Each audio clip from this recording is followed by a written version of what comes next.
تو ہم نے کوالٹی میں چیز کو دیکھنا ہوتا ہے، چیز دیکھیں کون سی بڑی ہے کون سی چھوٹی ہے.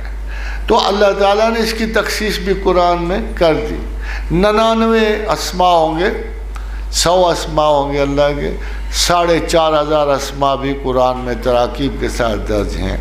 تمام ناموں کی اپنی اپنی مصلحت ہے، عزت ہے، ان کا کرم ہے. زمین و آسمان میں تمام کرشمہ ہائے قدرت انہی اسماء کے مرہون منت ہے. مگر ہم یہ دیکھتے ہیں کچھ ناموں کو خدا نے باقی ناموں پہ تھوڑی سی بزرگی دے دی. هو اللہ الذی لا الہ الا هو عالم الغیب والشہادۃ هو الرحمن الرحیم.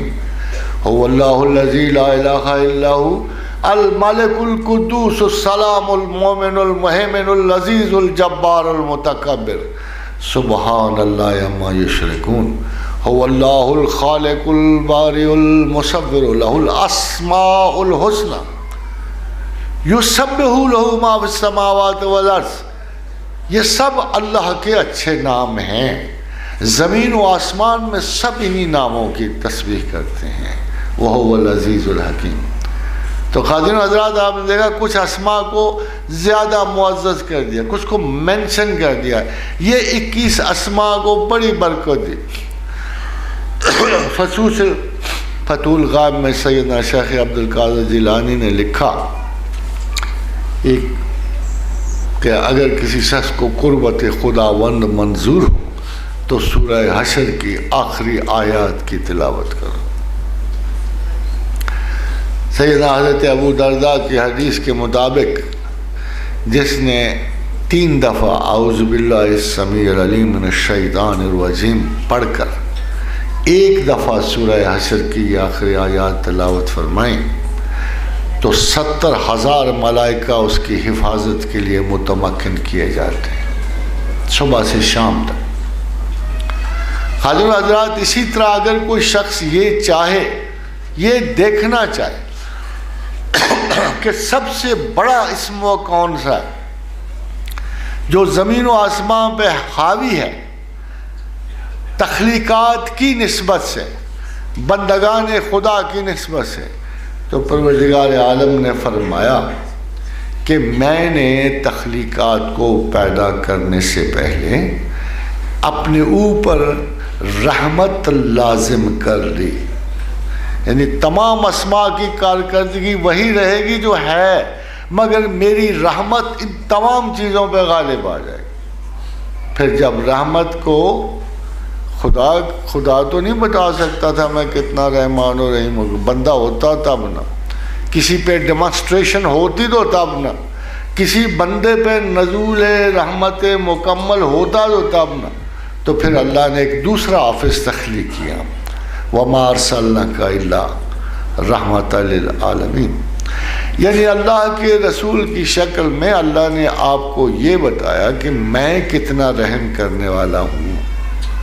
اگر تمہارا یہ پیغمبر رؤوف و رحیم ہے اور تمہاری بخشش کی حرص رکھتا ہے اور تمہاری کائنات کو سنوارنے کے لیے یہ اپنے دن اور رات جلا رہا ہے اور زندگی بتا رہا ہے، تو پھر یہ سوچو کہ اگر تمہارے پیغمبر کو کبھی تمہاری خطا پر ناراضگی نہیں ہوئی، اگر ہر وقت تمہارا پیغمبر تمہارے لیے معافی طلب کر رہا ہے، استغفار کر رہا ہے، تو پھر وہ اللہ جو محمد کا بھی رب ہے وہ کتنا مہربان ہوگا.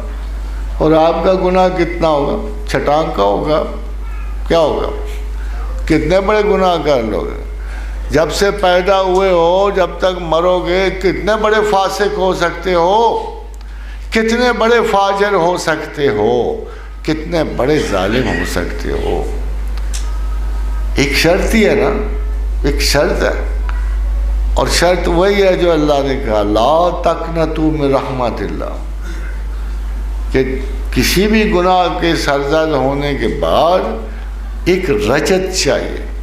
تو جب تعقل کو پیدا کیا، عقل کو پیدا کیا، انسان کو بخشی، انسان کو جملہ تخلیقات سے معزز کیا، تو ایک شرط لگا، صرف ایک شرط، اب یہ دیکھیں، میں آپ کو یہ بتانا چاہ رہا ہوں کہ لوگ گناہوں کو کیوں فضیلت دیتے ہیں، وہ اصل کام کو فضیلت نہیں دیتے۔ تخلیق کائنات کا باعث گناہ و ثواب کی آزمائش نہیں تھی، تخلیق کائنات کا باعث ایک ایسی ہستی تھی جو اللہ کو پہچان سکے۔ اگر کوئی سنگولر حدیث ہمیں حدیث قدسی موجود ہے جو پرپز آف گاڈ پہ ہے، why did he create us, why did he create us, یہ اصل سوال تھا۔ تو اصل سوال کا جواب صرف ایک حدیث قدسی سے ملتا ہے کہ جب اللہ نے چاہا ما احببت ان اعرفوا فخلقت الخلق لیعرفونی، کہ یوم ازل سے جب اللہ نے اپنی بے شمار تخلیقات کا شرف دیکھا تو اس نے چاہا کہ اسے کوئی اپریشیٹ کرے، میری تخلیقات کی تعریف کی جائے، مجھے تخلیقات کار جانا جائے، مجھے خالق و باری المصور کی نظر سے دیکھا جائے۔ جب اس نے یہ تصور، پھر اس نے انسان کے ذمہ کام لگا دیا۔ یہ کام ممکن نہیں تھا، یہ کام ممکن نہیں تھا۔ ایک غلام کو کیا پتہ تعریف کیا ہوتی ہے؟ ایک اندھا دھند اور بیکار ایک ویل سیٹ روٹین والی تخلیق کو کیا پتا، جس کی ساری چیزیں پہلے سے ریکارڈڈ ہوں گی اس کے جین پر، اور اس کے جین پہ خدا کی شناخت ریکارڈڈ ہی نہیں ہے، تو وہ کیسے تعریف کرے گا؟ اس کے لیے ایک ایڈیشنل کوالٹی چاہیے تھی، ایک خاص صفت چاہیے تھی، ایک اختیار چاہیے تھا، ایک ادائے نو چاہیے تھی، انسان کو عقل چاہیے تھی۔ پھر ان عرضنا الامانۃ علی السماوات والارض والجبال، پھر ہم نے وہ امانت زمینوں پہ نازل فرمائی، آسمانوں پہ نازل فرمائی، پہاڑوں اور پہاڑوں کی مخلوقات پہ نازل فرمائی۔ سارے گھبرا گئے جب امانت کو وصول کر کے نہ پہچاننے کا مسئلہ آیا، جو سزا سنائے گی تو سارے ہی ڈر گئے۔ فَأَبَيْنَا أَن يَحْمِلْنَا وَحَمَلَهَا الْإِنسَانُ وَأَشْفَقْنَا مِنْهَا وَحَمَلَهَا، سارے ہی ڈر گئے۔ جب انجام دیکھا عقل پانے کا تو سارے ڈر گئے۔ جب ذہن رضا، جب یہ سیادت ملنی شروع ہوئی تو تمام مخلوقات کو سودا بڑا خسارے کا نظر آیا۔ It wasn't worth it۔ جب جہنم دیکھی اور جنت کی دوری دیکھی، ایوارڈ بہت دور تھا، عذاب بہت قریب نظر آیا۔ فَأَبَيْنَا أَن يَحْمِلْنَا وَأَشْفَقْنَا مِنْهَا وَحَمَلَهَا الْإِنسَانُ، سارے ہی ڈر گئے، ہم سے سیانے نکلے۔ ہم آج جنہیں گدھا کہتے ہیں نا، وہ ہم سے سیانے نکلے۔ ہم جنہیں گھوڑا کہتے ہیں نا، ہم سے زیادہ عقل مند نکلے۔ ہم جنہیں بچھو اور سانپ کہتے ہیں، وہ زیادہ ذہین نکلے۔ انہوں نے نہ کر دی، انکار کر دیا۔ جب جہنم کے رستے دیکھے، خطوط دیکھے، اونٹوں کے سائز کے شعلے بڑکتے، تو کہ this is not worth it, risk بہت بڑا ہے، امپاسبل، رسک اتنا بڑا ہے کہ لیا نہیں جا سکتا۔ وہ حملھا الانسان، انسان نے آگے بڑھ کے فوراً شوخی بڑھتی، پتہ نہیں کس دن پیدا ہوا تھا، شوخی بڑھتی، ناز میں آئے، حکومت مل رہی تھی، تمکنت مل رہی تھی، غرور تھا۔ وہ حملھا الانسان، پھر اللہ نے کہا انہ کان ظلوما جہولا، he has underestimated the job, he has overestimated himself۔